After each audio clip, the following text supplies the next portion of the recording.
Welcome to രജൻസ്. നമുക്ക് daily യൂസിനൊക്കെ വരുന്ന ഒരു കോട്ട ഫാബ്രിക് ചെയ്തിരിക്കുന്നതായിട്ടാണ്.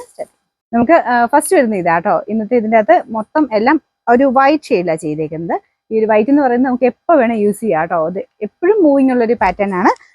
നമുക്കൊരു ഫംഗ്ഷനൊക്കെ ആണെങ്കിലും അല്ലാതൊക്കെ ആണെങ്കിലും ഉപയോഗിക്കാൻ പറ്റുന്ന ഒരു ഐറ്റം. കാരണം വൈറ്റിൽ തന്നെ ഈ ഒരു പീച്ചിന്റെ കോമ്പിനേഷനിലെ വർക്ക് എന്ന് പറയുന്നത് ഭയങ്കര രസം. നമുക്ക് അവർ തയ്ച്ചിട്ട് കഴിയുമ്പോൾ ചേരാത്തൊരു കാണുക. കാരണം എല്ലാവർക്കും മുഖത്തിന് ചേരുന്ന ഷെയ്ഡാണ്. പിന്നെ ആ ഒരു വർക്കാണെങ്കിലും കുറച്ച് വെറൈറ്റി ആയിട്ടാണ് ചെയ്തേക്കുന്നത്. ഭയങ്കര ബഡ്ജറ്റ് ഫ്രണ്ട്ലി ആയിട്ടുള്ള ഐറ്റം ആണ്. പിന്നെ ഒരു കളർ കോമ്പിനേഷൻ ആട്ടോ മെയിൻ. ഈ കളർ കോമ്പിനേഷൻ തന്നെ ഡിസൈൻസ് ഡിഫറെന്റ് ആയിട്ട് ചെയ്തേക്കുന്നേ ഉള്ളൂ. കളർ ഭയങ്കര എന്താ പറയാ, പ്യോർ വൈറ്റ് അല്ല, കുറച്ചൊരു മിൽക്കി വൈറ്റ് എന്ന് പറയാവുന്ന ഒരു ഷെയ്ഡാണ്. അപ്പൊ ഇതൊരു ബോട്ട് നെക്കിലൊക്കെ വേണമെങ്കിൽ തയ്ക്കാം കേട്ടോ. കാരണം അതിന്റെ നെക്ക് പാറ്റേൺ പോയേക്കുന്നത് അങ്ങനെയാണ്. ബോട്ട് നെക്ക് ആക്കി തയ്ക്കേണ്ടവർക്ക് അങ്ങനെ തയ്ക്കാം. നോർമൽ ആണെങ്കിൽ അങ്ങനെയൊന്നും കുഴപ്പമില്ല കേട്ടോ. കാരണം ആ വർക്ക് പോയേക്കുന്ന രീതിക്ക് അനുസരിച്ച് ബോട്ട് നെക്ക് തയ്ച്ചാലും നല്ലതായിരിക്കും. അപ്പൊ ഇതിന്റെ ഡിസൈൻ ദാ ഇതുപോലെ കേട്ടോ വരുന്നത്. നല്ല ഫിനിഷിംഗ് ഉള്ള വർക്കാണ്. ഇങ്ങനെ ഒരു സൈഡിലോട്ടായിട്ടാണ് ആ ഒരു ഡിസൈൻ പോയേക്കുന്നത്. പിന്നെ ദുപ്പട്ടയിൽ വൺ സൈഡിലും വർക്ക് കൊടുത്തിട്ടുണ്ട്. നല്ല രസമാട്ടോ കാണാനായിട്ട്. നല്ല വലിപ്പമുള്ള മെറ്റീരിയലും ആണ്. ഇതിന്റെ ബോട്ടം വരുന്നത് സെയിം തന്നെ വൈറ്റ് ആണ്. ഇത് നോർമൽ സാറ്റിനേക്കാളും കുറച്ചുകൂടെ നല്ല തിക്കായിട്ടുള്ള മെറ്റീരിയൽ ആട്ടോ.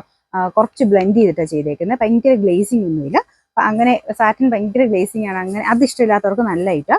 ഇതിന്റെ നമ്പർ വരുന്നത് K594, റേറ്റ് 990 മാത്രമേ 99. ഇതിൽ മെയിൻ ആയിട്ട് 3 ഡിസൈൻസാണ് വന്നേക്കുന്നത് കേട്ടോ. അപ്പൊ അടുത്ത ഡിസൈൻ വരുന്ന ഇതാണ്.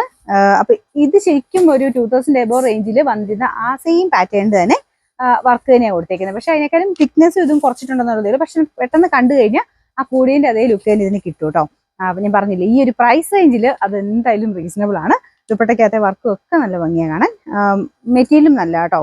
നിങ്ങൾക്ക് വാഷ് ചെയ്ത് ഉപയോഗിക്കാം. അങ്ങനെ പ്രത്യേകിച്ച് കംപ്ലൈൻസോ കാര്യങ്ങളോ ഒന്നുമില്ല. എപ്പോഴും എല്ലാവരും ചോദിക്കുന്ന ഒരു ഐറ്റം. കോട്ടയിലുള്ള ഒരു വൈറ്റ് എന്ന് പറയുന്നത് എപ്പോഴും ആവശ്യക്കാരുള്ള ഒരു പ്രൊഡക്റ്റ് ആണ്. നല്ല വർക്കുകൾ കാണുമ്പോൾ നമ്മൾ അങ്ങനെ അങ്ങ് ചെയ്യിപ്പിച്ചെടുക്കുന്നതേ ഉള്ളൂ. ഫ്രണ്ട് പോർഷനിലെ ഡിസൈൻ ഇതാ കേട്ടോ. ബോട്ടം സെയിം തന്നെ നമ്മുടെ നോർമൽ സാറ്റിനേക്കാളും കുറച്ച് തിക്നെസ് ഉള്ള ഫാബ്രിക് ആണ്.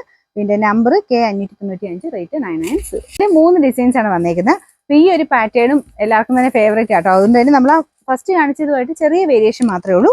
ഫ്ലവേഴ്സിന്റെ ആ ഒരു ഇതിന് മാത്രം ചെറിയൊരു വ്യത്യാസം. ബാക്കി പാറ്റേൺ സെയിം തന്നെയാണ് കേട്ടോ. ഒരു സൈഡിലോട്ടായിട്ട് ഒരു നീണ്ട ഫ്ലവർ ഡിസൈൻ കൊടുത്തിട്ടുണ്ട്. അപ്പൊ ഇതും ബോട്ട് നെക്ക് ആക്കാം, റൗണ്ട് നെക്ക് ആക്കാം. നിങ്ങൾക്ക് ഇഷ്ടമുള്ള തയ്ച്ചെടുക്കാവുന്നതായിട്ട് കേട്ടോ. ഇത് നല്ല ലെങ്തി ആയിട്ടുള്ള പാറ്റേൺ ആണ് മടക്കി വെച്ചേക്കുന്നത്. ഏകദേശം ഒരു 48 എബോ ലെങ്ത് കിട്ടും. ദുപ്പട്ടയ്ക്ക് നല്ല ലെങ്ത് ഉണ്ട്. സെയിം തന്നെ വർക്കാണ് കൊടുത്തേക്കുന്നത് കേട്ടോ.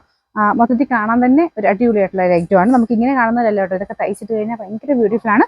നമ്മൾ ഏത് ഫംഗ്ഷന് വേണം ഉപയോഗിക്കാൻ പറ്റുന്ന ഒരു ഐറ്റം.